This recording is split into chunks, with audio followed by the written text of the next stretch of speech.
My camera didn't get. No, but that would have been great. Oh, here we are. Hey guys, no technical difficulties at first. It was my first time trying to do out the. Definitely nailed it the first time. Yeah, I did the intro and then it kind of crapped after that. We had minor technical difficulties on 2 out of our 3 parts. But just to kind of reiterate, Ben is here, head guy over at Fright-Rags.com. Go buy the home of the awesomest horror swag you'll ever find. And my good buddy Sam from BloodLine Films. Go check out his YouTube channel there. Guys, again, I'm just going to sound like a broken record this time. Thank you so much for doing it. Nice to see everybody in the chat. Got Tuna, Jeff, the real Mahoney. And we're just going to kick this off because I was an idiot and realized that I hadn't hit the go live button. So, Sam, well, at least you realized it then and not like. Yeah, when and it's not like anything happened while we weren't live. So we're just moving forward. I now know that I have to hit both buttons. Both buttons. All right. So let's see. In terms of acquiring licenses for the merchandise and shirts, you have some like long-term licenses, like whatever agreement you guys have with Joe Bob Briggs, for instance. Mm-hmm. And then there's things that kind of come and go, like Reanimator or something like that. How's that get worked out? Who do you have to talk to get that? Well, I mean, you got to find who owns the rights to whatever property. So that can vary widely. Sometimes it's a major studio, like, I guess for an example, like, something like Jaws, Universal owns it, Reanimator, you got to find, okay, who owns it? Once you kind of track that down, sometimes companies use like third-party brokers, like licensing kind of brokers so like MGM was doing that for a while. They weren't handling their own rights per se. They had a company do it for them. They still had to approve everything. MGM did, but there was a third party that kind of took care of all that stuff for them. And then some companies, do it internally, like Universal. Something like Joe Bob, though, like we've known him for several years before the last drive-in and whatever, and we were doing shirts with him before last drive-in as well. So when that came up, it would just seem like a natural thing to try and work on. And it's been great to see his return to like fame and blow up. And then we've just luckily been along for the ride to just kind of work with him. So agreements generally last 2 years, depending, and then you have to renew. So there's usually an advance that you have to, pay up front, and then it's against royalties. So usually it's in 2-year increments, but some licenses will give you 3 years. Some, can be ongoing depending on the property, obviously. That's cool. I know it felt like I could never get in on a printing of your shirt you did for American Werewolf in London. I missed it maybe 5 separate printings. Yeah, and we just brought it back in, I think in January again, and it sold out pretty quick. We're going to be doing more for that property this year, though. So, because it is the anniversary, we've got some. I was just watching that. That's got to be like my favorite werewolf movie. Yeah, it's up there for me too in terms of werewolf movies. It's up there for me, for sure. I mean, Transformation alone is probably the best, but it's phenomenal. My heart belongs to Silver Bullet when it comes to werewolf movies. I would say Werewolf London's right underneath it. And of course, Busey's in it, so you gotta love Busey. Oh yeah. And speaking of designs and licenses, Ben, I'm not sure if we touched on this last time, but what would be your dream license? I remember it was Halloween, and then you got it. Mm-hmm. But is there one in specific that you would just absolutely love to get? And if so, do you have any designs that you have in your head already for said license? Yeah, I mean, it's kind of a tie right now, and it's probably a cliche to say, but it really is the two that there's plenty of titles that we have not worked with yet that we would love to. And 2 of those titles among the several, they're still all owned by the same company for the most part. And that's been the challenge for us recently, is trying to get into Warner Brothers. And Warner Brothers owns a lot of great properties. But the 2, and again, they're tied for me, would be A Nightmare on Elm Street and Friday the 13th. Now, we've done several designs for both of those properties over the years, but they were all unlicensed. We did it, 3-day limited edition, kind of in and out. But several years ago, 5 or 6 years ago, I said, you know what? No, because we've been doing everything licensed, but then we would do these like unlicensed stuff. I'm like, you know what? I would rather just wait until we can get it official. So we stopped doing all of that, and you know, in earnest to truly try to get to a deal with Warner Brothers. And I've been out to their offices. I meet with them every year at licensing show. I've emailed them back and forth. We talk. I mean, it's just not happening. And so it's just one of those things where when the time comes, and even then, Friday and Nightmare, they both had their own share of lawsuits recently. So I don't know if we get into Warner Brothers, how available those properties will be right now for new licensees. So it's sort of at a standstill. I mean, again, they have other properties I would love to work with in an official capacity, like Beetlejuice and Gremlins and Shining and stuff like that. But, you know, to be able to do Friday the 13th shirts that are official, you know, it would be amazing. Same thing with Nightmare. And that really is like the white whale right now. Sure. Well, I actually think those, because I remember I own, I think, most of the Friday gear you guys put out. I pretty much bought the hell out of all of those. I definitely, the only one I recall, because my buddy Tumbles has it, is like the all pastels Freddy one, where he's wearing the sunglasses. I thought that was really awesome. Yeah. But those would be really, really cool designs to get. And I wish you luck with that, because, you know, I'm just going to drop a lot of money. And so we'll keep trying, and hopefully someday we'll get in there. But until then, it's just you know. But I'll tell you, and I know you already said this, but yeah, Halloween was the one, you know, and I would say you know, then Silver Bullet would be another great one, because again, one of my favorite movies. So there's definitely a few properties out there that I would absolutely love to work with. Main Event Pong asks, Lost Boys, would that be one? So that's under Warner Brothers. You know, of course. Again, we had done some unlicensed stuff before, but the other thing about Lost Boys, and what people may or may not know is, you know, when you deal with something like Lost Boys, with like especially with Warner Brothers, you're not going to be able to use their faces. 99% chance that you're not going to get likeness rights, and if you do, they probably have rights over their likeness, so that they have to approve it, which can take a lot longer sometimes. I don't know 100% about the Lost Boys, but I can almost guarantee it that there's no likeness. Like you can't use the likenesses. So there's some movies people are like, you should do this, and I'm like, okay, that would be great, but we literally can't use anything in the movie. It's going to be hard, and especially when they ask for so much money up front, and you're like, can I really make this work with this? I mean, I love limitations, and I like being creatively, like having to like focus on, and as opposed to just doing. I mean, I love doing whatever we want to do. It's great, but sometimes it's fun to have limitations, but sometimes it's really frustrating. No, I can absolutely understand that. Sam, I'm sorry, you look like you were going to say something. Lost Boys would actually be kind of interesting in that way, because there's enough iconography in the movie that you could draw on, but even some of that has like a likeness thing to it, like that Doors poster they have in the hotel. So it's like, I mean, you could do it with like shadows, or you could do it with like kind of blank faces. I mean, you're right. There's definitely some things with Lost Boys that I'm sure we could have fun with. And I would be totally down for trying. So if we're able to ever get it, then yeah, that's one of those movies where I'm like, oh, we'll figure something out. We'll make it work. Well, me and Sam can be pretty intimidating in person. So if you need us to, like, you know, go talk to anybody or knock on some doors, that'd be good. You just let us know, buddy. Nice. All we ask for is free stuff. Okay. No worries.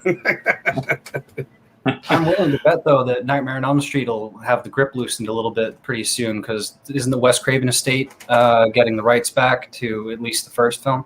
Well, I don't know 100% for sure. I mean, you're right. They were in litigation. But again, even then, the rights with that, they might have the rights. They might get the rights to say the character, but not the actual movies that were made. Or they might get the rights to new movies being made.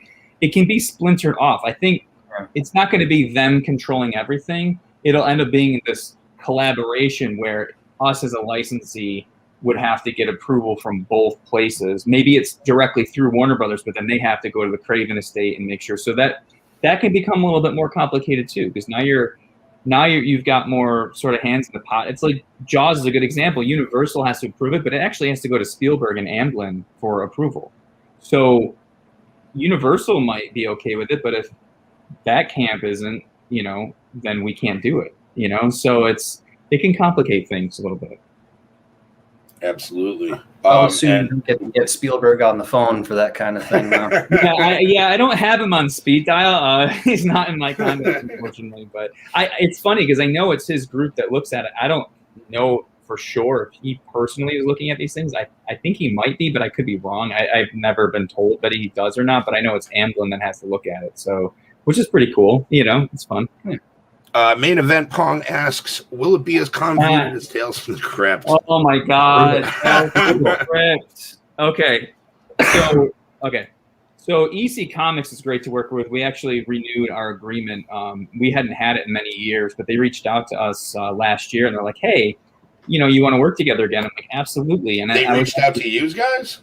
Yeah, they reached out to us. That's awesome. And we had a good relationship. And again, it wasn't, sometimes when licenses expire, you decide not to renew because you're doing other things, and it's fine. It wasn't, we did well with it, and they liked what we did, and we kind of just moved on. But when they reached back out to us, I was like, yeah, it's time. We could do some other new things. It's been several years. Let's do it. But with Tales from the Crypt, in terms of the HBO series, that is owned by Joel Silver's company.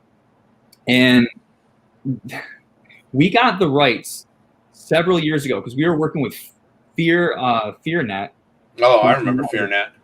And we were able to get in with them and do these limited T-shirts. And that took months and months and months, not because of FearNet, but because of Silver. And we finally got it. Everything was great. And we were able to get an agreement just for us out of it for 2 years. Awesome. When it came time to renew, they weren't going to renew. And it was literally emails, I think, every other day for a year or something. It was something crazy. And I finally got them coming back to me saying, we're not doing anything with this property. And it's been like that for probably 3 years. It's pretty frustrating because there's a lot of people that want this stuff. But in terms of Main Event Pong, he said, yeah, I want those lounge pants you flash. Yeah, those DC Comics lounge pants will be out for sure in the summer. But anything Crypt Keeper or HBO Tales from the Crypt, they just don't want to do anything with it. So we're just kind of stuck, not being able to do it. Well, sorry. You go. No. Go right ahead. Well, that kind of stuff gets really complicated and tied up. I follow Brad Henderson on Twitter, the guy that does the acquisitions for Vinegar Syndrome, and he has stories to tell about trying to track down the rights for like little Giallo films and stuff like that. Mm-hmm. Have you guys tried to get any like Corman flicks or like little weird VHS oddities that are maybe not necessarily owned by anyone technically because all the companies are defunct, but they still are owned, I guess? Like Splatter Farm? Well, actually Corman Films, his catalog was sold to Shout Factory a couple of years ago. And it's interesting because this is it's kind of interesting story. We had done, this is 12 years ago, we were doing some Corman stuff. I had a Slumber Party Massacre shirt out, and we got a cease and desist from his company. Wow. And I said, well, okay, we'll take it down, we'll do all this, but hey, we would like to pay for a license and do it legitimately. And they're like, no, we don't want to do that. We don't ever see any money from that or whatever. And I was like, okay. But then since I had that contact, I would hit them up every year, every 6 months, whatever, and still nothing. And it was going on that way for years until I said, you know what, this is never going to happen. And so I'm friends with Cliff and Jeff over at Shout Factory. And Cliff actually shot me an email. This was probably like 3 or 4. Was it? I think it was the same day or the day before they actually announced it publicly. But he said, "Hey, we're actually acquiring the rights to all of Corman's films if you're interested." And I'm like, "Yeah, yes, please." It took a little while, but we ended up doing a deal, and we still have a bunch of Corman titles: Slumber Party Massacre 1 and 2, Humanoids from the Deep, Piranha, and a few other ones. And it's hard, Obviously, those Slumber Party Massacre I love, and I love all those films, but it's hard sometimes with the smaller titles because if the demand just isn't there. And I know a lot of people are like, why aren't you doing something like this? Why aren't you? But it's like when you invest a certain amount of money and then you're investing in original artwork and you're doing all of this work, and you don't get the turnout that you're hoping for. I mean, some things are surprising, but some things you're just like, I don't really, it's not going to be worth the investment. It's just not, you know? And it's funny you mentioned the smaller titles. I still have in one of my favorite shirts, I mean, from Fright-Rags, as simplistic as the design is, that I was shocked for, and this was years ago, was the Children Shouldn't Play with Dead Things one. And I remember I kept voting for that in the graveyard to come back. And I think at one point I asked you, I was like, and you were like, yeah, it's coming back. And I was like, cool, because am I the only one that's voting for that? Because it seems like a very not only obscure title, but just a very, just an obscure title. And I was so happy when it came in. Well, I still have it in my drawer. With something like that movie, we did it because, and again, I could be off on this, but at the time that we did it, I was under the impression that it was public domain. Now, if it is or isn't, I'm not 100% sure, to be completely honest. But I thought it was, so we just did it, and it was a one color, so it was easy to print, and we didn't have to print a lot of them. And, you know, we could still do that, but I'll be honest, like we have, you know, like over 60 licenses right now. Wow. And you have to really look at everything and go, what do we need to be focused on? And part of that is, what do we have new ideas for? What's coming up? What makes the most sense? What have we not done in a while? Or honestly, when you're looking at it, you're like, well, we spent all of this money on this one license. You have to keep making product for it to keep earning on that license. Otherwise, you know, it's like spending money in a car but never driving it. Well, you gotta, you know, you gotta use it. Yeah. So, once you start getting all of these titles, and then you've got multiple categories, and we're trying to juggle all of those, you have to really whittle it down to what should we be focusing our time on. And unfortunately, sometimes it means these smaller projects, these smaller things have to be put on the back burner because there's no time to do it. And it's, you know, I think there's room out there. I think there's room for other companies to do stuff like that and filling in those gaps. You know, I think that's, and I'm not saying we can't do it or we'll not ever do it. It's just, again, there's time. So I love seeing all these other films get the treatment from other companies. It's like, good. You know, at least they're keeping the market open for that stuff. No, absolutely. This is actually a good one. Oh, wait, wrong one. Where are we? Thoughts on Psycho Gourmand merch? So, you know, that was sort of something we actually had kind of an early, I don't want to say in necessarily because I didn't talk to anybody there, but we had sort of an early in with our partners at Plastic Meatball. And because they're the ones that are helping us do our figures. And I was basically like, I had heard of it, and I saw the trailer and I was like, okay, that looks pretty funky and pretty cool, but I don't know. And then this was like late last year, and we had a lot of other things coming up. Sure. As I started seeing the trailers and stuff, I'm like, oh, that would have been cool. And then I saw Cavity Colors is doing it. So I'm like, all right, well, they've already got it kind of covered. Obviously, Plastic Meatball's doing the figures, and they did like a shirt and some glasses and stuff. And I liked the movie. I watched it as soon as it came out. I thought it was fun. But I think newer movies, especially with content the way it is today, it's here today, gone tomorrow. Yeah. And as much as I know a lot of other people really liked Psycho Gourmand, and I thought it was a really fun film, is it going to be something that's sticky enough where if you don't release it right away, like if November comes along and we do Psycho Gourmand merch, does that make sense to anybody? Or did we completely miss the boat? And then maybe it's 5 years down the road where people remember that movie fondly. But it's weird with content. It's hit or miss, with newer movies. There's 10 movies coming out a day. So when you're on Twitter, everything is Psycho Gourmand for like a week, and then it's sort of like gone. Not Psycho what, man? Yeah, it is exactly. So, and again, I'm not saying that that's necessarily means that they wouldn't sell or whatever, but timing, for me at least, is key for all of this stuff. And if I had jumped on it right away, then yeah, we would have had something out for the release. But because we didn't, it felt weird to try to go after it now. I feel like there's a little bit of a capitalizing on it at the moment. I just feel like, I don't know. I guess I just feel like it's not gonna hit as potentially good as it could have, you know. Now, maybe I'm wrong, but that's just the decision we had to make. No, you're not wrong. Anybody has a problem with that, come see me. So I meant to ask you this last time, Ben, and I know you were talking about time and fitting licenses in. Mm-hmm. I seem to recall years ago you had Fright-Rags, and then there was, I can't remember the name of the Plastic other one. Fang. Was it Plastic Fang? Yeah. Because I remember I got like one shirt, I think, off of that, and it was like a Return of the Living Dead 2 shirt. You're talking. It was before Plastic Fang. Oh, you're talking about the vintage shirts that we did. Yeah. Yes, the vintage line that we had. Yeah. Oh my God. Yeah, I know. Well, just to show you, I still have that. Well, you've been around for a long time. I know. But what was the name of that, or is that one of those things that's kind of lost to the ages now?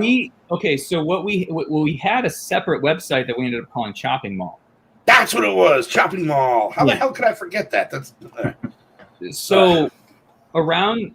So since I started this back in 2003, I was always looking for ways. I never printed the shirts myself. I always said I would rather sell the shirts than print the shirts. I knew how to screen print. I took it in high school and even college. I was aware. I know the process, but I didn't have room to start and have this equipment and stuff. So I always farmed that out to people locally and stuff like that. So as technology was getting better and I was researching stuff, there was this direct to garment. So it's basically like getting an Epson printer for a t-shirt. So you literally put a black shirt or a colored shirt. It was easier to do it with lighter colored shirts. With black, we can do it, and it goes into this thing, and it basically just inkjet prints your shirt. And that's what it feels like too on it. Like it's still like even after all these years, it doesn't have the yeah. But I mean, the colors are still pop on that, and that shirt's hella old. So yeah, I was gonna say that's got to be at least 12, 13 years old at this point.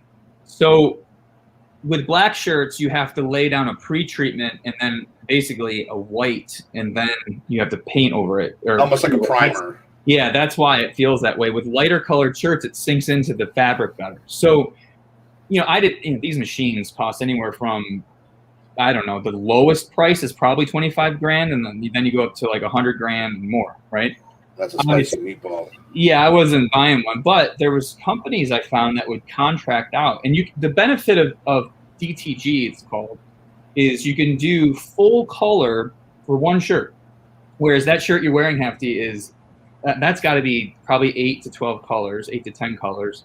It's a good segue too. When you're screen printing, you have to have a color for each of the, it's 8 colors, 8 screens, and that's a big setup. And you can't just print one shirt. You're going to be spending hundreds of dollars on that. You have to print, mass amounts of them, sure. Right. So the thing about DTG though is the price really doesn't go down the more you do it because it's the same process. Whereas screen printing, it does. So, but I liked the idea of being able to do one-offs and being able to do custom stuff. And this is before Redbubble and all these other sites where you could just upload and click a thing and you have 6 colors to choose from. I was doing this on my own.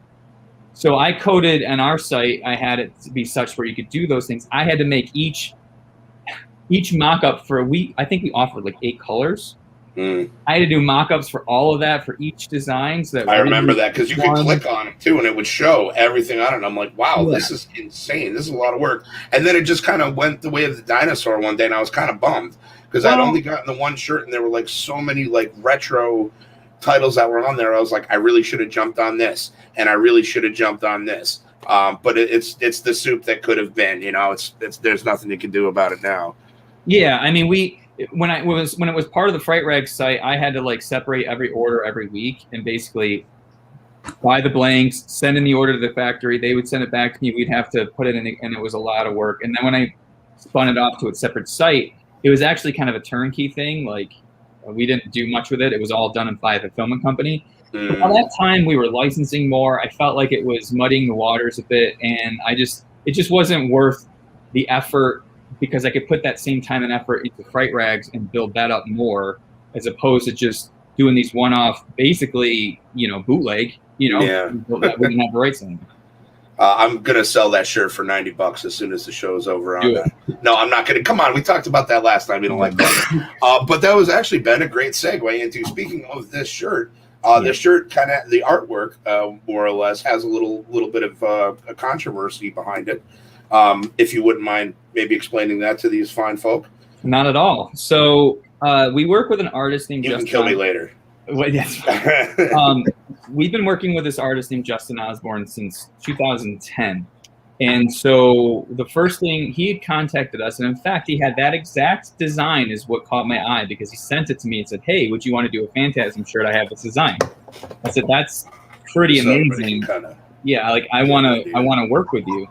So we started working together, and he was doing a lot of our artwork, and he was just a great guy, and he was much younger dude too. Like I think at that time he was probably in his early 20s or something. So anyway, a couple years go by, and all of a sudden there was this like article that hit the net, and it was on metal band or something, right? Yeah. Well, it was on this metal message board. I honestly don't remember the name of it, but this was 2013. I'll never forget this because it happened around the same time that we got the cease and desist for something else, and it was just it was a rough couple weeks. But basically, this guy had done this sort of expose on Justin because he was ripping off artwork, and Justin did a lot of band work at the time, album covers and stuff. And what happened was he put up all these covers that Justin did and other pieces, including that T-shirt, and saw elements of the design that were taken from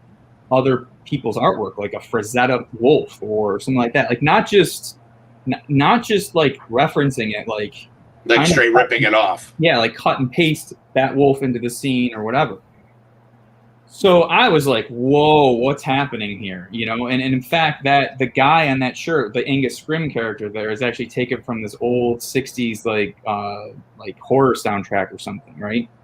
So I called Justin up. I was like, dude, what is going on? Because he's getting reamed on this thing, and understandably so, because I looked at it and went, what the hell's happening? But I'm like, okay, wait a minute. Because everyone's basically saying he can't draw, blah, blah, blah. And I was like, okay. That's not true. Well, so basically I needed to kind of hear it from him. And I was like, hey, what's going on? He goes, dude, I don't know, man. He's like, I wasn't trying to like get away with anything. He goes, I literally would take these things like, say, a Frazetta wolf and like paint over it to basically make it look the same. And I'm like, yeah, but that's someone else's artwork. Like if you use a photo, or you use like if you take your own photo of someone posing and you paint over it, that's one thing. You can't take someone's painting of that and paint over it with different colors, and they're like, that's mine. And so I'll be honest with you, I was conflicted because here's a person that is responsible for some of our best-selling designs. Mm-hmm. So there is definitely, and I will 100% admit, there's like a feeling in me. It's like, well, I don't want to not use him, but at the same time, I was like, but this guy's doing stuff that I don't agree with, and I can't, in good conscience, like feel good about working with him.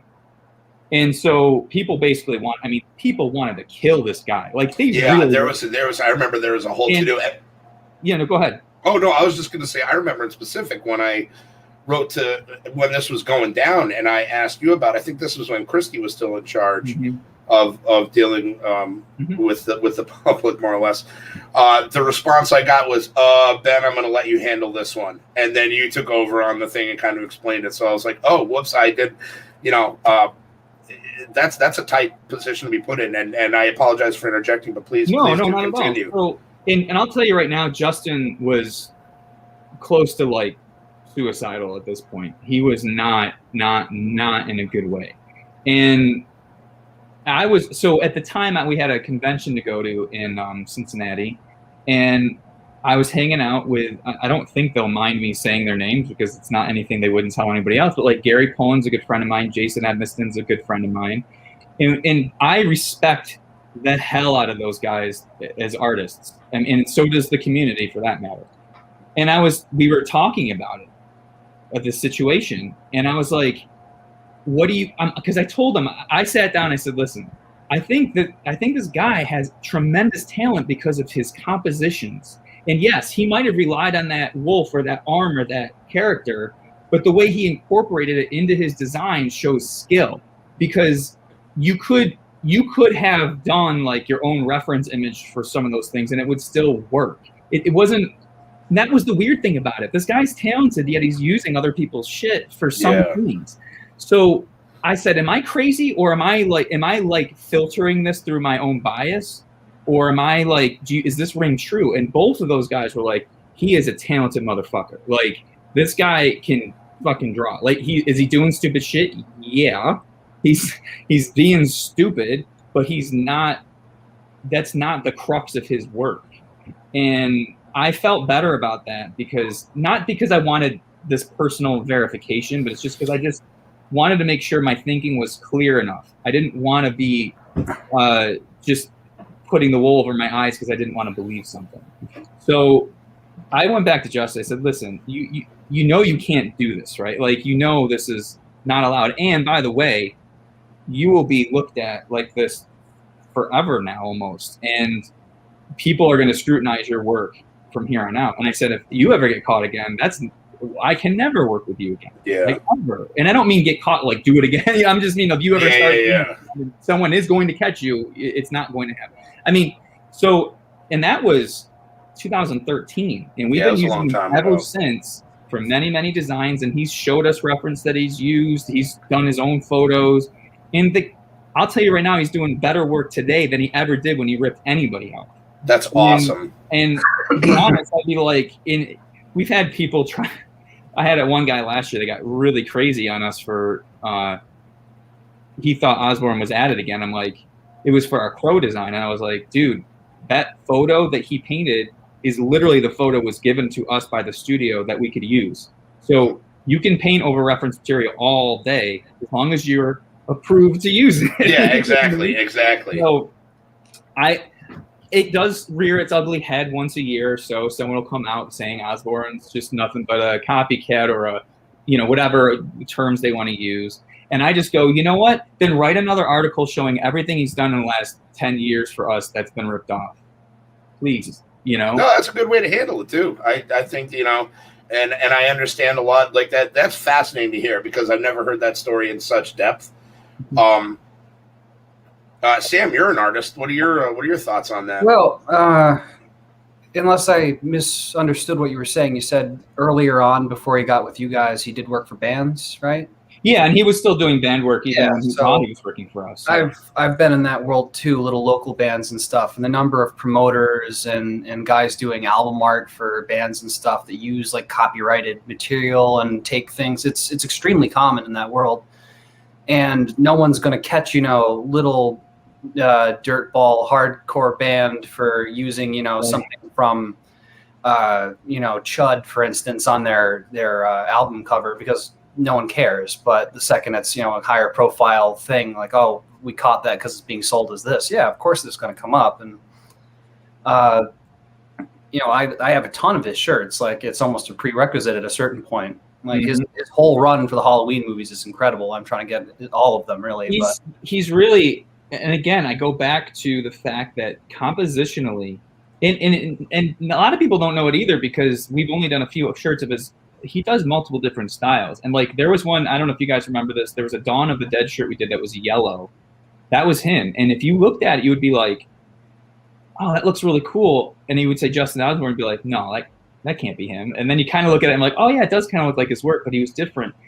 He's just exceptional at the way he composes things and allows your eye to flow through designs. And of course, the retro VHS vibe and all that. Like, it just, people wanted him to go to like some internet jail or some artist jail. And well, now he's still doing that.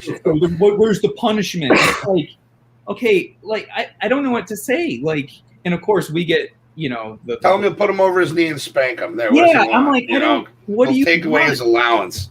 And I just don't, because, and listen, I understand there's a lot of struggling artists out there that are like, well, we could have gotten that gig, but we don't rip people off, so we weren't going to. And it's like, there's more to it than that. Like, if you really just be honest and self-aware and just look at everything and try to leave your ego out of it, you have to understand that it's still great art, even on its own. Like, take away the other stuff. So I feel, I've always felt like I never had anything to hide because, we still work with him and very proudly, and I feel good about my decision. Oh, thanks, Rob. I appreciate that. And I don't know. I don't want to work with someone who's a scam artist or a con artist or rips anything off. So don't do that, you know. But I wanted to give this guy a second chance because I felt like his art and he could learn from it, and I truly believe he has learned from it and gotten better.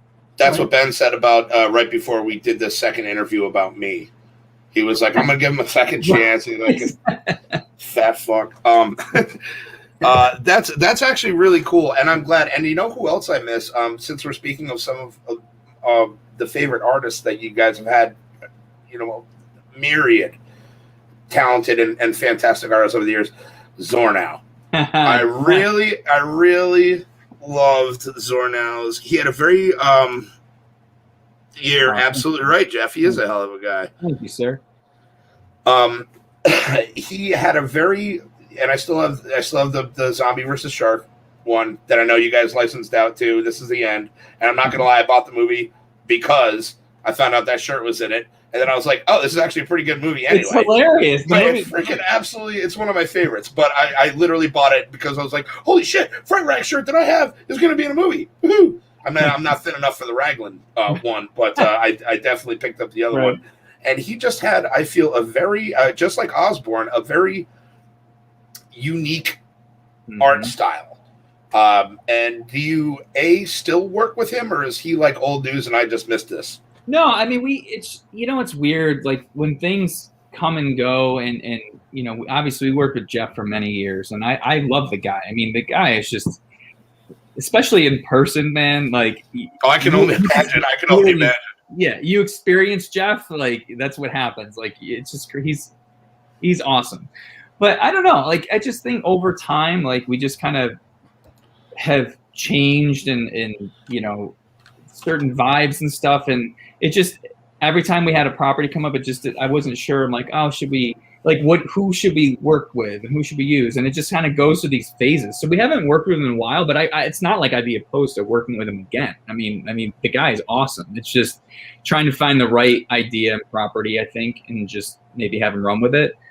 So maybe, I don't know, maybe we'll talk again in the future, you know? That'd be awesome. Sam works for whiskey, by the way.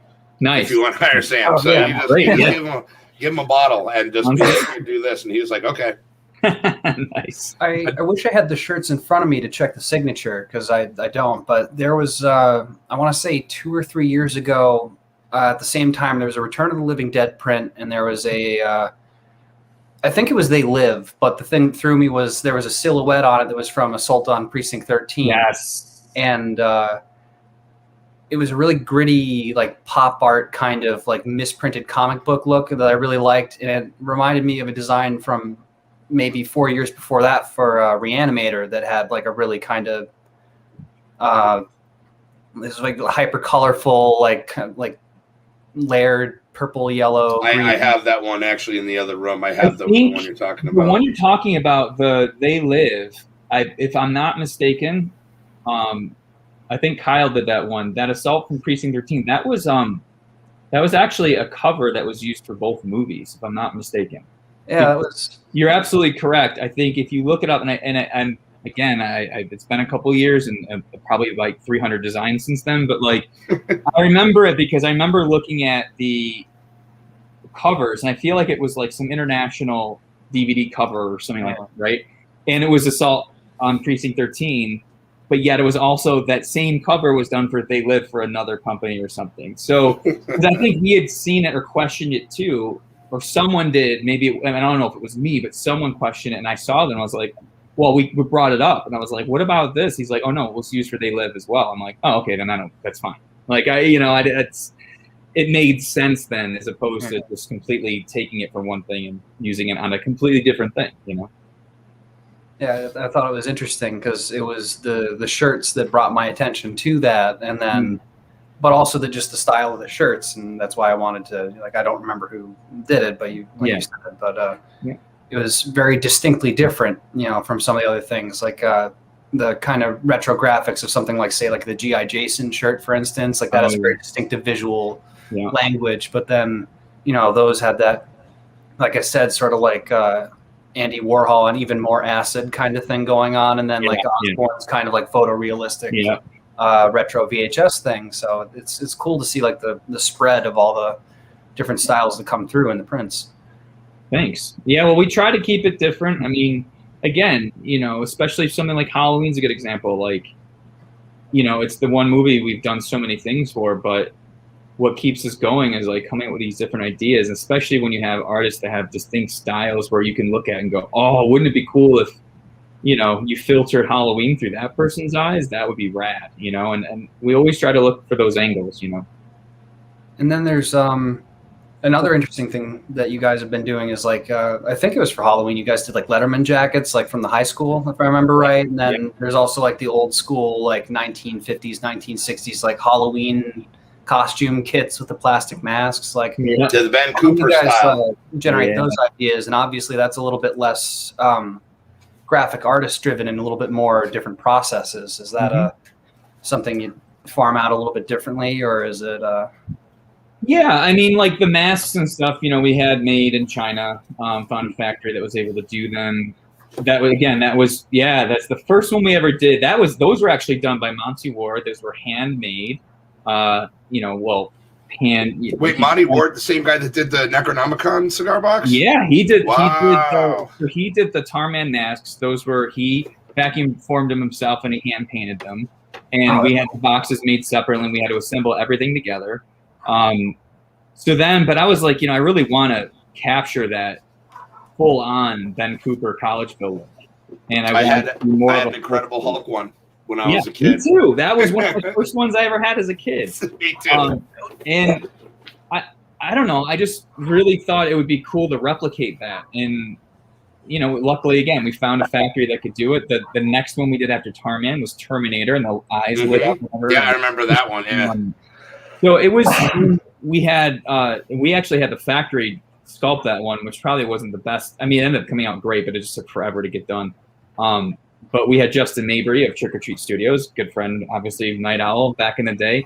He did our Predator mask. He did, oh my God, I'm losing track of all the other ones that we did. And then we even got to recreate the Jaws one. So again, it's just going back to like this childhood, like, I want to do that. How do we make it happen?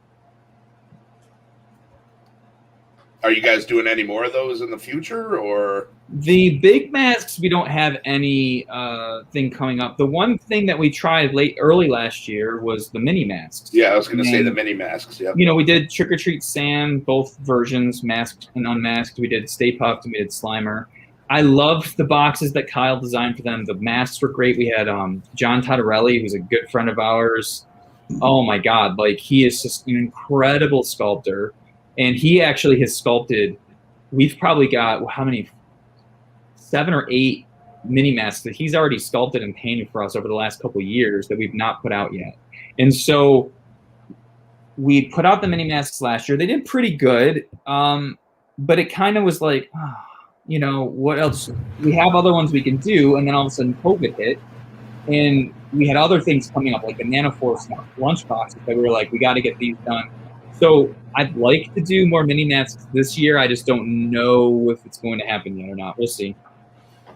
That actually kind of brings me to a question I had. And again, I haven't even looked at my book since we started. But one of the questions I meant to ask last time was when COVID hit, what issues did you guys have? And you know, obviously the business was probably affected to some degree. What were some of the hurdles you had to overcome with that, and are still having to deal with? Well, when it first hit, you know, I'll never forget it because we were debating whether or not to go to the Monster Mania show in Cherry Hill, New Jersey. I mean, that's the show we go to every year, and we were all ready for it. But it was that Tuesday, and we were like, I don't know. And then I'm like, I think we're gonna have to pull out because there was one case in Cherry Hill, and I'm like, no, let's just not go. And of course, by that Friday, everything had been canceled and everything. So we stayed home the following week, and then New York was put on pause the next Friday, the 20th. And we didn't know what that meant at that point because I was literally like, we were all in our group message chat over the weekend, and we didn't know if we would get like fined if we went back to work or how that. And of course, everyone's scared about catching it. It's this whole thing. So we ended up splitting shifts in the warehouse. We basically locked everything down. No one was going to come in. We had signs up on the door like, do not even, like, make sure you have a mask or whatever. We had sanitizer. And then Jess and Heather, who basically run the warehouse, they would split shifts. So Jess would come in the morning, Heather would come in the afternoon. They didn't see each other. They didn't, we wiped everything down, that type of thing. We ran like that pretty much from the beginning. I mean, it was a little hard because we weren't sure, but I called the state. I was trying to write emails. What can we do? What are we allowed to do? What are the policies? That type of thing. You should have posed as a pretty woman. Cuomo would have gone right after you. Yeah, for real. So we basically were able to continue to function, and everybody else worked from home. So I stayed home, Kimmy stayed home, Tansky stayed home. Joe already worked from his home because he's about a half an hour from here. So we just kind of kept going, and what we started seeing was that business, the very first weekend was slow in terms of orders and stuff. After that, it just kept going and going and climbing. And it was to the point where we were so busy, it was insane. We couldn't keep up with it, especially with split shifts. Oh, man, you have a small team as it is. Yeah, we do. And or family. I'm sorry, family. Team. I mean, team, family, synonymous. Yeah, exactly. And so it was like, oh my God, how are we going to handle all this? And so by August, Jess and Heather decided to come back in to work together. And they worked it out with themselves, with their own bubble, and making sure they were safe and all that. Because everyone was of the same mind in terms of just wanting to stay safe, Oh, sure. So we knew, holy crap, if it's going to be like this in the summer, fall is going to be insane. So we ended up hiring a friend of ours who was a good friend of ours. He does a lot of our videos. He works at the theater that we do all of our screenings at. So we ended up hiring him part-time, and then they were able to work together. But I'll tell you, we had our strongest year by far ever. I'll bet. Year. And then, good. So it was literally like Black Friday every day. So we designed it so, like, you know what? Literally, actual Black Friday will be our last hurrah for the year. We'll spend the next couple weeks filling orders. We've got our year-end sale, but we always take the last couple weeks off. I always do that, like shut down, everyone go home, chill out, just relax. And this year, we needed it big time. So I was like, all right, well, yeah, exactly. For a little So we figured we'd roll into 2021. Q1 is always slow. It just is. January's slow. And we were prepared for that. Holy crap. First quarter was just like, we came back within the first 2 days, we had a reprint release, and it was just like, boom. And yeah. it's literally been insane. Like, it's been crazy. It's been tough to hold on almost, because we ended up, our friend Eric ended up coming on full time. We had to get more space in the warehouse. Like, it's just been, and listen, I'm incredibly grateful, but literally the last couple of months, oh my God, like, we got to figure this out. It's been a challenge. No, I hear you. Just because I work in food, so I've been, I work in a butcher shop, so we've been essential this whole time, so I understand. And so what I'm about to say is gonna sound ridiculous, because I know how much work you guys do and stuff like that, but like, that's good. You guys have been so busy. You guys deserve it. You guys do a great job. And you guys have an amazing team of people there. Jeff thinks it's great that you guys are, you give everybody the holidays off, and it's a substantial amount of time too, which is really cool.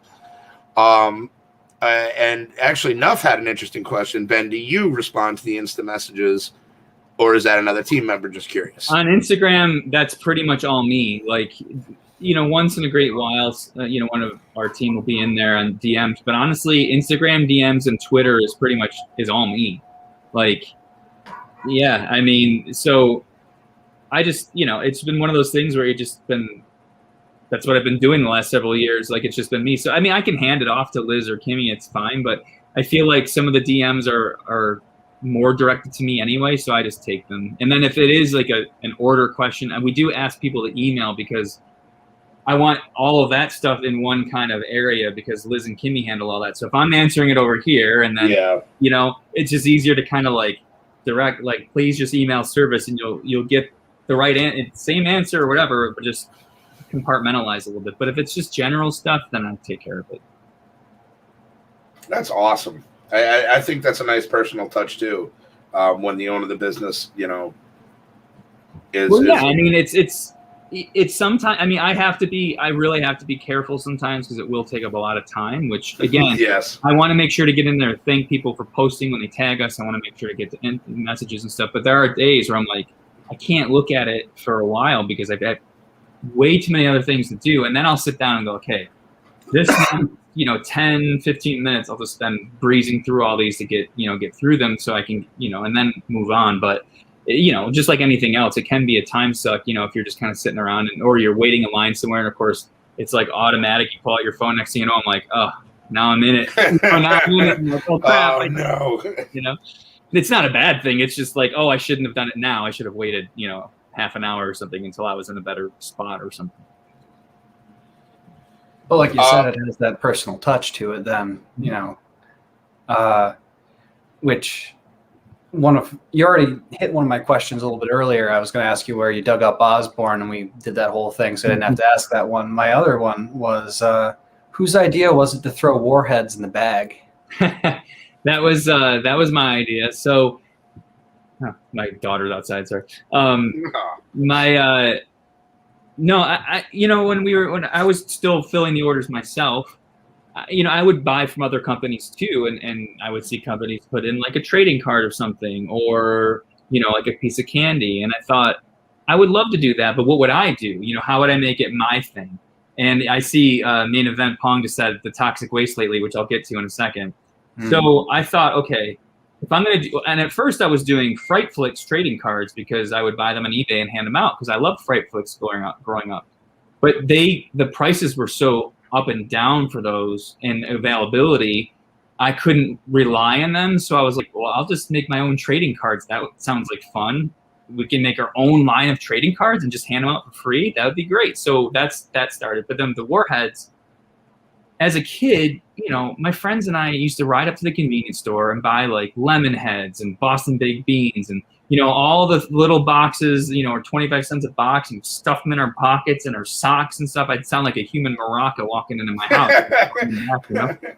And one of the things that we used to eat were warheads and tear jerkers, the gum ones. And when I was a kid, my friend, we were watching Headbangers Balls, staying up one night, and he's like, I dare you to stuff as many tear jerkers in your mouth. I put 10 of those things in my mouth and ended up burning all my taste buds. I couldn't taste for like a week. Totally. I know what that's like. My entire tongue basically ripped off in one sheet.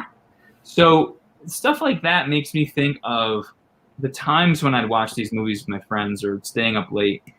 What were we doing? We're eating popcorn, we're eating candy, we're doing all this stuff. So I'm like, what if I put a little warhead in each bag so people can dare themselves, or just even if it lights up something in their head, like, oh my God, I remember having these as a kid. So that was the warhead story. And then last year, we started getting to a point. Jess, who works in the warehouse, she orders all that stuff. She's like, I can't find warheads anywhere. Like, they're not available. And we're like, oh, you bought them all and sent them out to people. Well, I'll tell you, hundreds of thousands over the years. Yeah. So we ended up buying toxic waste, which is an inferior it's an okay substitute, but it's an inferior candy, but it's still okay. So we started handing those out because we were able to get those in bulk. But we were able to finally, after all these years, go directly to the manufacturer, and we ordered a skid of warheads. 50,000 pieces came earlier, in January. Wow. And we can do that now. We can actually, because we told them what we do with it. We said we're literally giving these away. Oh, I bet they were all about it, though.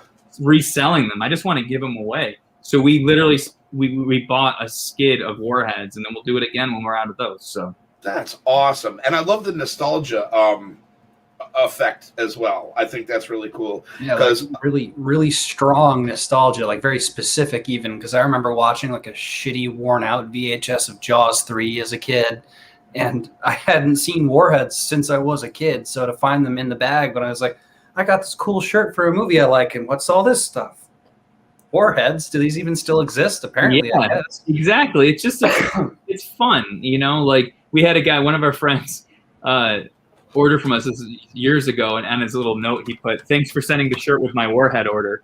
We ended up taking an entire bag of Warheads, like because we were buying them in bags at the time, and just stuck it in his bag with his shirt. So he got a whole 175-piece bag in his bag. That's great. Jeff says Alexander the Grape was my go-to candy, and right before you said the human maraca thing, which I had to laugh at, that's exactly what I was like, yeah, Alexander the Grapes, baby. No, those were great, and they at my convenience. I don't think those were as plentiful as like the what was it, the cherry chan ones. Oh, I didn't like the cherry chan ones. I was like the lemon head, Alexander the Grapes, and the I like the Swedish Fish too a lot. Well, Swedish Fish were awesome. That was a whole other thing because you could get them, a cent a piece and just fill up a bag. Yep. I still love the Boston baked beans. I think those are my favorite, honestly. I don't remember the Boston baked beans. They were like a candy coated peanut, basically. Oh, that sounds really good. Oh yeah, shit. They were really good. Oh man, you got a fat kid drooling over here. I'm like, we couldn't leave my neighborhood when I was a kid. Like when I was like 9, 10 years old. Like my parents wouldn't let me just by myself ride out of the neighborhood. So when my friend came over to sleep one weekend, we rode our bikes up to the convenient, and we weren't supposed to, and we literally stuffed all of our pants and everything with these boxes. And then, like when I say human maraca, we were trying to sneak into my house. But that night we put on, Friday the 13th Part 3, and we had 50 boxes of stuff, and we're just like, I don't think my parents even. Well, actually, I don't even think they were there that night. My brother was watching us because he jumped through the window. It was perfect, right? Where she was watching the news, and she looks at and sees Jason, and then goes like this, and he's gone. He jumped through the window. Anyway, that's a whole other story. But what else we got? Giant pixie sticks, juju bees. Like we hit a nerve with this candy stuff here, but that again goes with the nostalgia thing, exactly. Which I think that's a fantastic thing, and I love the trading cards. I have every single one I ever got. No, I have all of them. I've got like a stack. It's got to be about this thick by now. Yeah, the cards.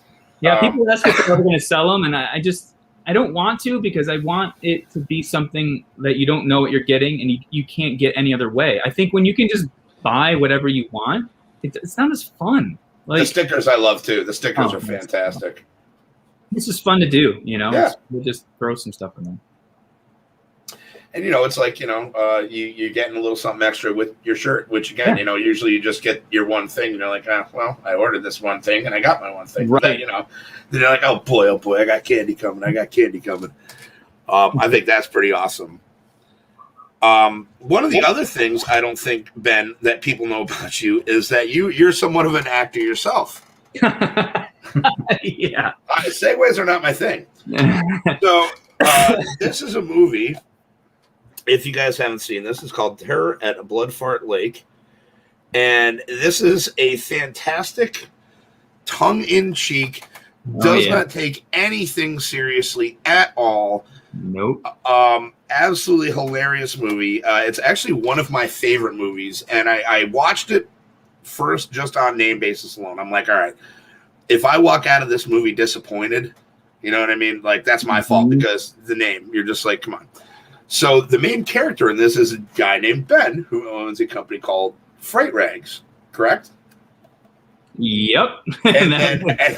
But so not only that movie, because I'm going to ask you your experience in just a second, but just when you thought it was safe to go back to Bloodfart Lake, they actually Chris made Return to Bloodfart Lake, which you were actually in.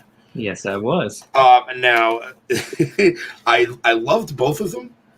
But would you mind indulging us on a little bit of your experiences, how that came to be, and some of the fun you had on the set there, and the interesting people that you met?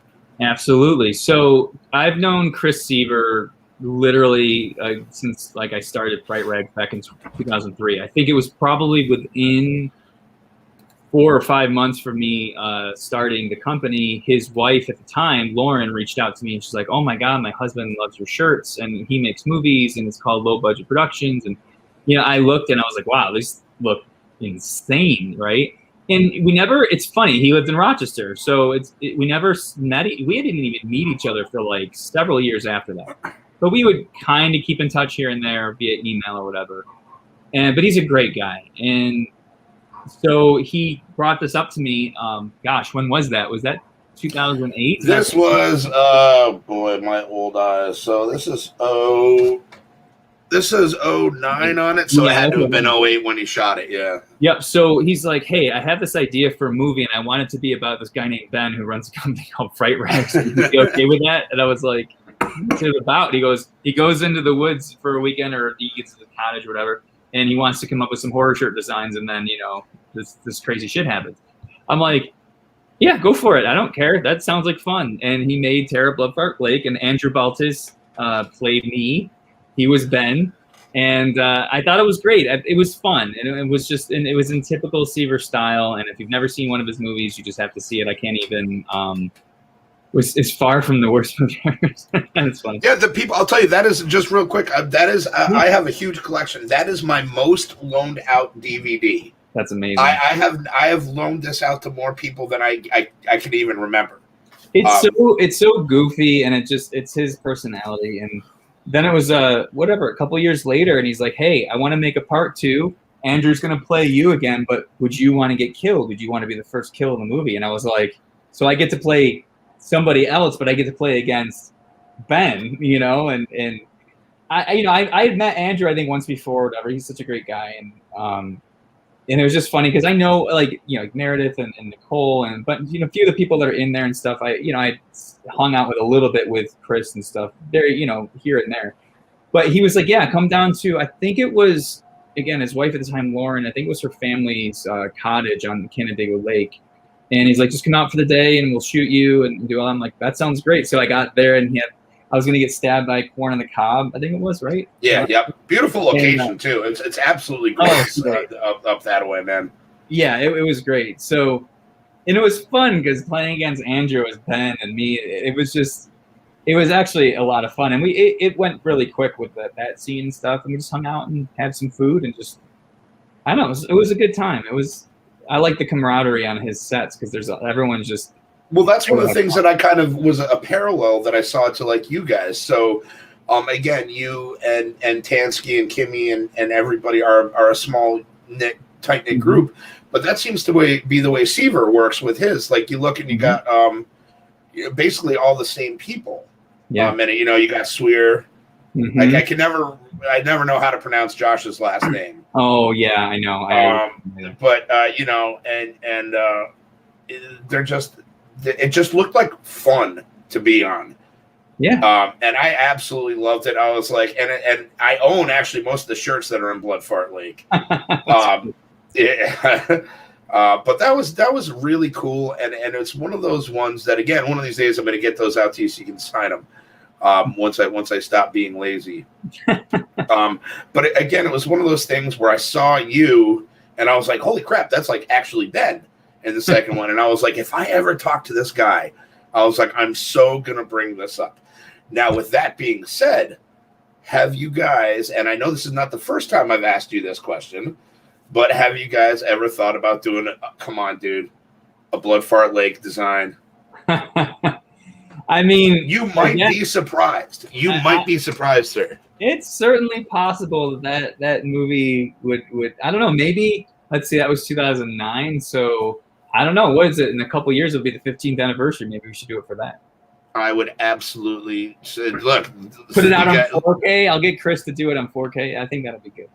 Oh, if he did it on 4K, I would absolutely buy that movie 4K again. Restoration. 4K restoration. You can see Hambone get just decimated in 4K, and Jimmy Van Brunt. Absolutely, guys, go out and watch those movies if you can.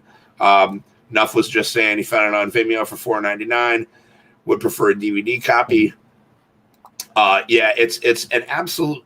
It's obviously not going to win any awards, but again, you look at the name, you're in for a fun time with a lot of laughs and like just so many earnest references. It makes me scared. It's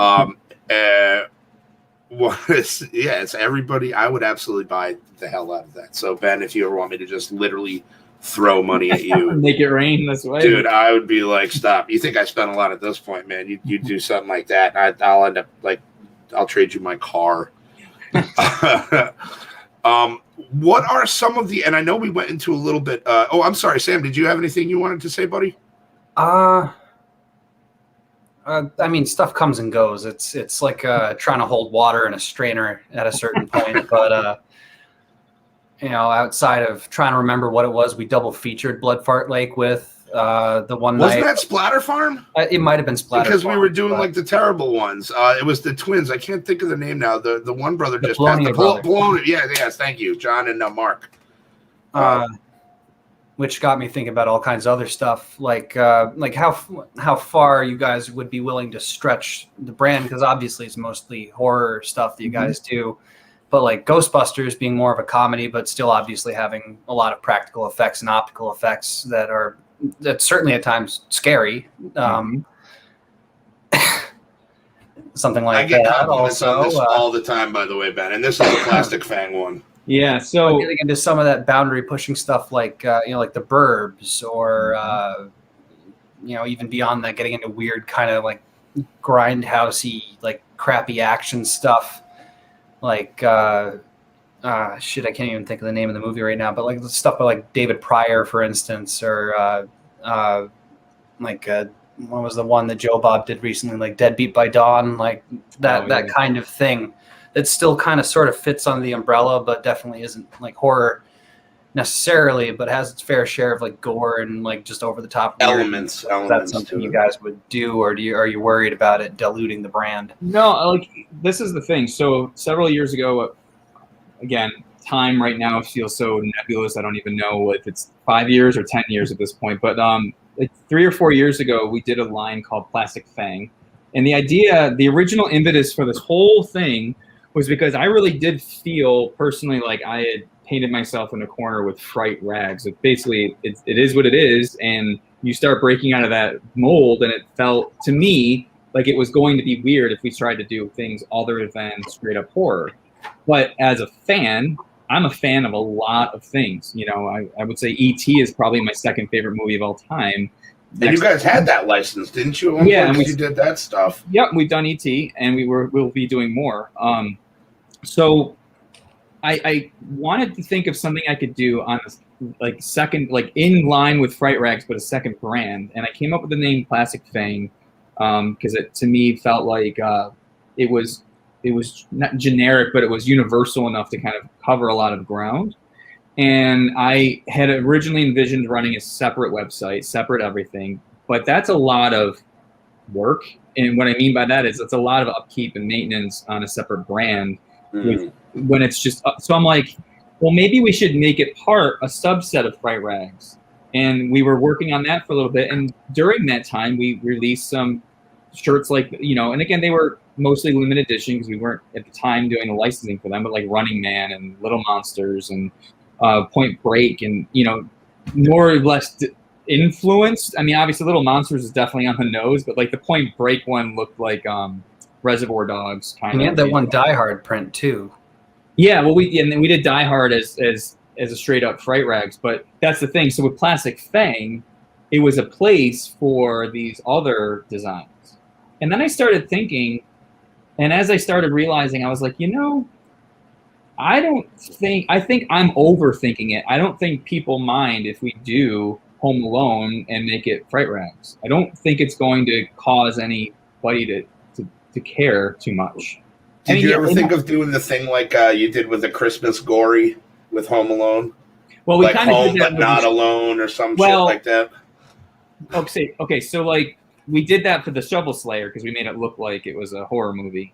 But the other thing is, if you really start going down that road when you have the actual license, because we had the Home Alone license, so they probably wouldn't let you do too much with that and really mess with it too much. Love the Zeke the Plumber one, by the way, too, since we're talking about other ones. So basically, the whole Plastic Fang thing just sort of proved to me, like, you know what? I'm just gonna do it, because if I want to do it, and I think like we think that it's worth doing, then let's just do it and say, fuck it, just do it. Absolutely. So we've done E.T., we've done Die Hard, we did Home Alone, we've done other movies. And, Sam, you mentioned it, but we are doing the Burbs this year. We do have the rights. So, and we are definitely pushing it this year. We're doing Bill and Ted's Excellent Adventure. We're doing Back to the Future.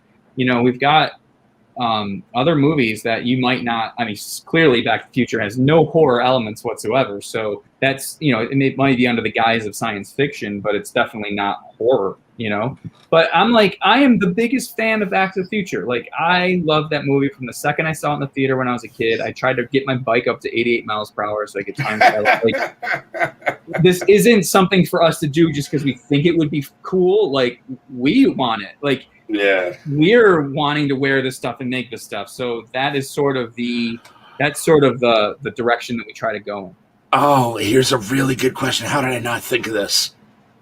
Come on, that's one of the best movies. It's a zombie buddy cop movie, and I know that falls probably under the likeness rights problem that we were talking about earlier. Yeah, I'm trying to think who owns that. I wonder if I want to say that's probably MGM. I don't know. I have the DVD back there somewhere, but I just don't have the time to fish it out. That's a bonkers movie. I was just looking it up real quick to see if. Oh man, I wish that'd be another shut up and take my money. But again. Yeah, would we be able to do likenesses for that? I don't think. Yeah. Well, you could do. I mean, there are monsters in that other than like Treat Williams and Joe Piscopo that you could do. That's true. That you would be able to like throw it on there and just slap the dead heat shit on there, and I'd be like, yeah, if you don't take that shirt off now, we're swinging. Right. There was what was I had a question. Will you guys be doing a Bogus Journey? So yeah, what we're gonna do is we've got so it's a little backwards because technically this year's the anniversary for Bogus, but we're doing Bogus next year most likely. Okay. But we are doing the original this year. Well, I'll buy both. It extends to all three of them, or just the first two? Just the first two. The third one was a separate deal. We actually had it really goes back to what we were talking about before. We had the option to do the Face the Music film last year. And it was, of course, I didn't know how this movie was going to be, first of all. And B, I mean, I was excited. Don't get me wrong. The fact that Keanu and Alex were in it and all this stuff, like I was gung-ho for it, but I wasn't sure if it's going to be, is it going to be good or not, And COVID, is this thing going to get seen? Are people going to rent it? Is it going to be in the theaters? All this stuff. And it was going to be a little bit harder. We would have likeness rights, but it would take longer for us to develop because of the approval process. And I wasn't positive we would have stuff out in time. So I was like, I don't want to get into a weird situation where, again, timing, Bill and Ted Face the Music come out. Are you still thinking about that movie right now? I thought it was awesome. I loved it. I was thinking about how it seemed like Alex Winter was way more into being Ted than Keanu Reeves seemed to be. I love the movie. Don't get me wrong, but Keanu Reeves just kind of seemed like a little lackluster in his performance. It seemed like Alex Winter stuck a little more to the core character. When you consider how hard Keanu's been trying to run from that kind of like surfer dude California guy thing for so long. But he has. I mean, he's done a ton of movies that are to the say Dracula, but he's been trying to do other stuff, and he's found kind of a new niche in like the John Wick stuff, which also cool shirt idea maybe. Yeah, that's Lionsgate, and they're a little bit pretty tight, huh? Well, we've worked with Lionsgate for many years, but our licenses didn't get renewed last year. They're kind of doing some different things. And again, it goes back to John Wick's a pretty popular property.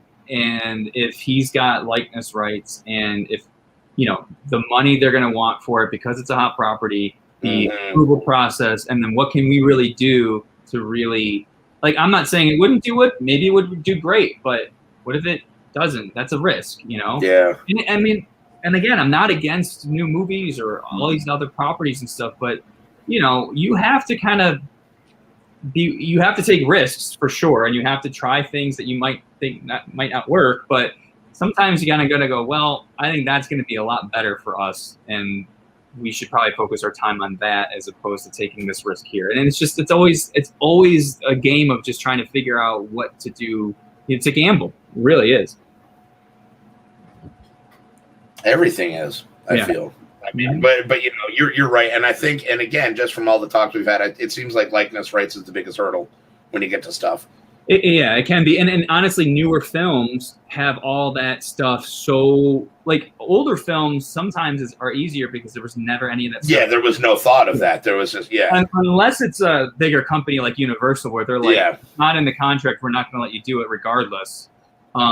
The other thing happens where if it's a new film, that stuff is itemized and locked down, where you're really kind of narrow. It's a very narrow path to follow to get stuff out. But, you know, again, we've been very lucky with a lot of the properties we've worked with. And, you know, even like Universal, they won't let us use any likenesses unless we actually have the person's approval to do it.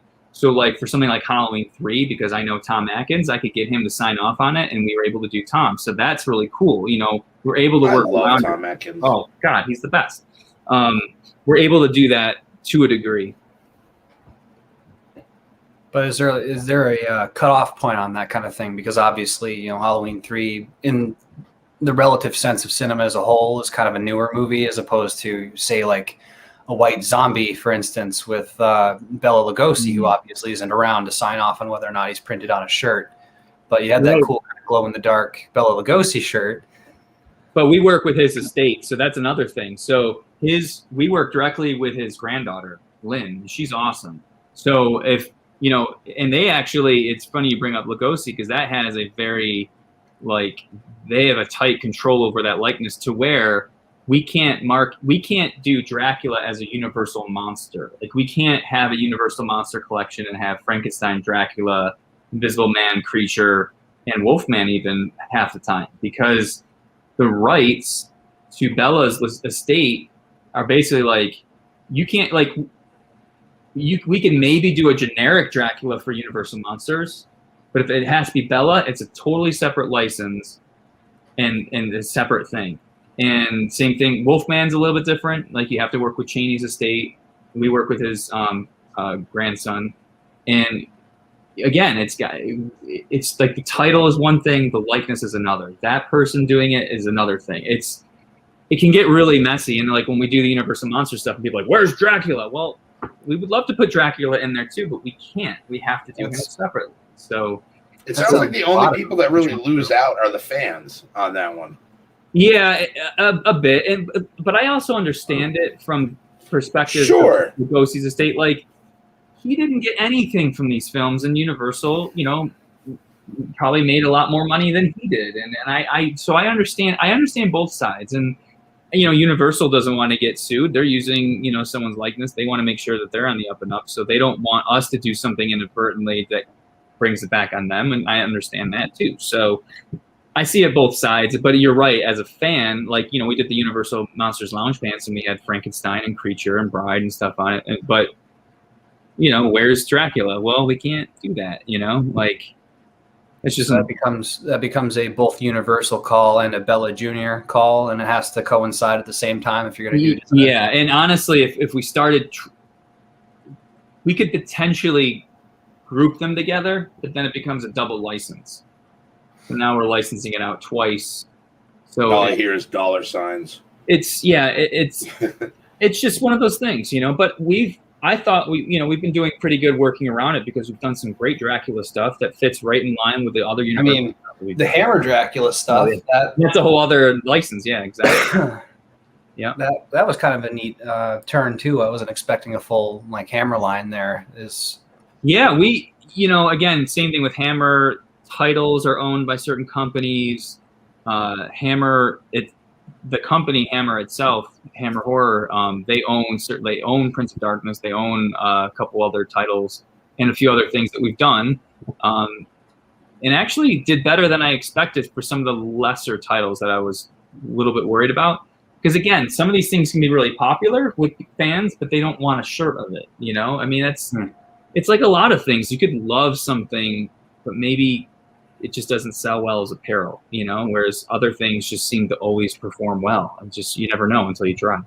Yeah, I was going to say, I don't know. I have 3 dresser drawers full of shirts that would probably beg to differ. Right. Otherwise. Yeah, that's crazy, man. And it's, you know, it's very interesting hearing, because, you know, as consumers, you know, we see the end product, you know, and there's not a whole lot of, and I mean, you get into business, and it's very and that's kind of a messy business too. Again, when you're dealing with licenses and everything and all that stuff, it's amazing what you guys have done and what you continue to do. Do you have any cool surprises around the bend? I mean, we do. It's weird. These things come up and they're projects that we will have to work on, and there's a lot of stuff always in the works. But then once in a while, there's like this, I don't know what happens, but like in the span of like 2 days, multiple things will pop up where I'm like, oh my God.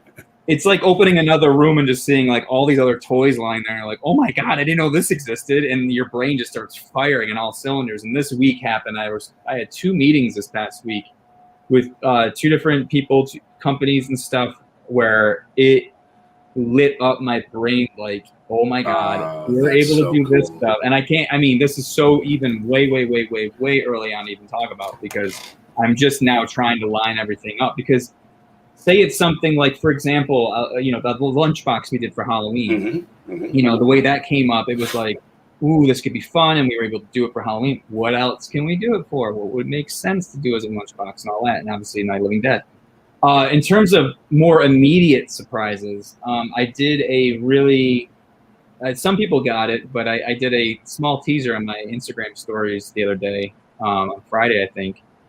We've got something coming up later this month that I am so excited about. Obviously, we got the Joe Bob stuff next week, which I'm so excited for the Darcy figure, and then we got the lounge pants and new shirts. I'm stoked that we're finally able to get this figure out into the no, it's not for a book part, but for later this month, the last few years we've been celebrating halfway to Halloween, so, and we try to do it like, I know Shudder's doing halfway to Halloween month, and some people are celebrating the whole month. We generally do it right towards the end of the month because it's right around that halfway mark. And we've got, one of the things we're doing is we're bringing back the Halloween Nanoforce as a 2nd edition. So people that missed out on it will be able to get it, but we're swapping the colors, so the orange figures will be black, the black will be orange, just to differentiate it a little bit. We don't want to go too crazy, but at least it preserves some of that collectability of the first. But we've got a few other products with that release that I don't want to go into too much detail, but if you like the Darcy figure and the Joe Bob figure, that's all I got to say, because these are, as a fan of this movie, I am so stoked that these are coming out and we are doing them. So, that's awesome. I love the ball tickle. Thank you for that. I'm sure everybody else appreciates that too. I have a way with words, So yeah, it's going to be, in my mind, like, it's just the beginning of this. This is the first wave. That's so cool. But we've got 3 things coming out with the Nanoforce that I cannot wait to hold in my hands and play with myself. So it's going to be awesome. Can't wait. Do you get to keep the stuff that, and this is just a me off the hook question. Do you get to keep shit? You're like, hey, I want to bring this home. You get to bring it home. Oh yeah. It's, I guess in some weird way I own it all, right? That's what I'm saying. I'm like, if I were you, I'd just be like, oh, this is cool. I'm bringing this home. Well, yeah.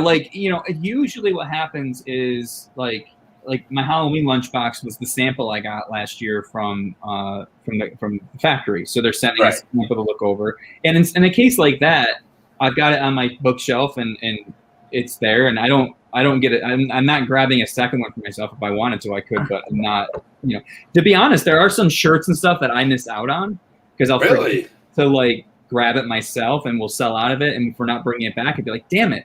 But one of the things we do is for years, we've been saving 1 shirt of every new design, and we save a medium, which is my size. So selfishly, I technically do have 1 of each, but they're all stored away. Most of them are right underneath me. I've got probably 800 shirts right below me. Got any 3D Jason prints? Yeah, well, I got mine. That's the only one I have. I know. I asked you that years ago. God damn it! I was hoping for the answer, but yeah, a lot of times, the figures, I've got a couple Joe Bob figures still on the card. I've got the Darcy prototypes up there actually, with the Joe Bob prototype. So I've got some of the prototypes and stuff that I just kind of keep hanging around. But that's sick. I just noticed your guitars too. How the hell did I miss that the whole time? You got some Holy moly! Good on you, buddy. Thanks. So that was a little bit of a pandemic spree right there. I've got Good for you. My two original guitars over here. I have a Gibson Nighthawk and another Fender Strat, a '93 Deluxe Strat. But I picked up that's a PRS McCarty on the upper left.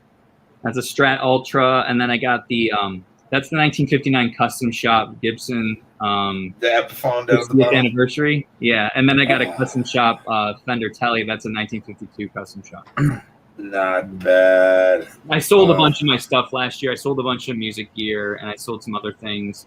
And I was like, I hadn't bought a guitar in 22 years or so, because I love the ones that I have. But I was jonesing a little bit, and I was last 5 or 6 years I've been way more into it. Like I've been playing since I was 16, but there was definitely a period of time where I, with the kids and the business and everything, I didn't really play much. I would here and there.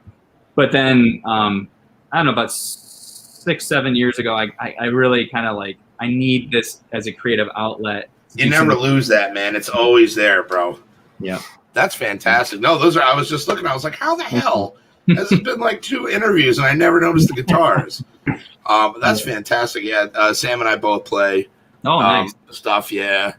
So I thought that was really cool. We are running out of time though. It always feels like there's never enough time for this. Sam, did you have anything you wanted to end on, good sir? We could do some really basic type questions. For instance, of your entire catalog, if you had to pick, say, a top 3 to 5 prints you've done that are like your absolute favorites. I would say the one that Justin Osborne did of Halloween, where Laurie's on the stairs and he's over her, and that's kind of like, that's one of my all-time favorites. Chum Bucket, which is the Jaws one that we did, was one of my favorites. I really like the Chum Bucket one through the teeth. Yeah, that was awesome. Jason Edmiston's Kiss parody, The Kill Destroyers, has got to be up there. And honestly, his G.I. Jason has got to be up there too. Yeah, it's hard. The way things go, like I see a design, I'm like, oh my God, it's like the coolest thing ever. And it's like, they're all like your children to a degree, even these TV ads, when we started doing them, the one I wear probably the most is the original Halloween one, because it's got the Channel 31 logo from the same TV channel that I watched my movies on. And like, it's saying the first time on TV, which is when I saw Halloween in 1981. So, I mean, there's a lot of nostalgia there. So those are... No, your Halloween is my Friday the 13th. And that's the one thing I respect and I always got. Yeah. Tuna has a question. Tuna's a great guy. I love Tuna Shogun. He is a big supporter of the channel. Really awesome person. What is the most scariest horror creature in the deep sea? I mean, Cthulhu, maybe? I mean, that's in the sea. That's a good answer. That's a really good answer. Sam, you got anything? Toothy crustacean monster from Deep Star 6. Oh, my God. Yeah. Oh, my ex-girlfriend. Yeah. Boy, man. Brushing her teeth was brutal. Ben, is there anything you want to end on, man? I wish, I'd love to do part 3, 4, and 5. Sure. Anytime, man. It's just a blast. Shit, really? Yeah, it's a blast hanging out with you guys. Dude, that's awesome. Well, then, yeah, I will absolutely look forward to a part 3. Sam, would you be down for doing another one of these? Absolutely. I'm sure I could come up with all kinds of questions about the complications of overseas licenses and pseudo horror and other wiggly bits. Wiggly bits? Yeah, I got to start a Lonely Fans page for that, because nobody the only people that want to see me are lonely people. Dude, guys, thank you so much. Thank everybody in the chat. I'm glad everybody showed up. Thank you guys for all the cool questions. Love you guys. Thank you for all the support. Ben, I can't thank you enough for doing this. For what basically boils down to one huge fanboy of your company, brother. But I have the utmost respect and love for what you guys do. That's something that Sam and I both share. And again, that's something that really started Sam and I's friendship. So I guess, Ben, I have you to thank for... I'm glad I could be a part of that, even though I had no idea. one of my best friends, one of the greatest people I know. Main Event Pong Nuff. He wears your shirts all the time. Nice. If you go check, he's a fellow chili head. He does some crazy stuff. Oh, nice. Yeah, he's got a great YouTube channel. Thank you guys for allowing me to get the opportunities that I never, it's just a thank you guys for everything. I'm like at a loss for words. I'm lucky to have friends like you guys, and I do consider you guys friends, Ben, even though you're a few hours away. I definitely consider you a friend, and Sam, you're okay, I guess. So. No, I ruined the whole stream. Yeah, you was. But yeah, so guys, go over to Fright-Rags.com. They have amazing everything. They have sleepy pants. They got socks. They got hats. They got pins. They got the little mini masks. They got figurines. They got lunch boxes. They got hoodies. And the quality is second to none. Again, I don't get anything for this except the joyous company of Ben Scrivens on some kick-ass fucking shirts, man. Sam, thank you so much for everything. And again, thank you for everybody in the audience watching and everybody commenting. And guys, go out there and do good things because no one else is going to. If everybody did one good thing for somebody else each day, this world would not be such a shitty place. I love you guys all so much, and thank you for everything. And we'll catch you next time on Hef TV. Right on, man. Thanks for having me again. You're more than welcome. Sam, I love you, buddy. Bye, guys.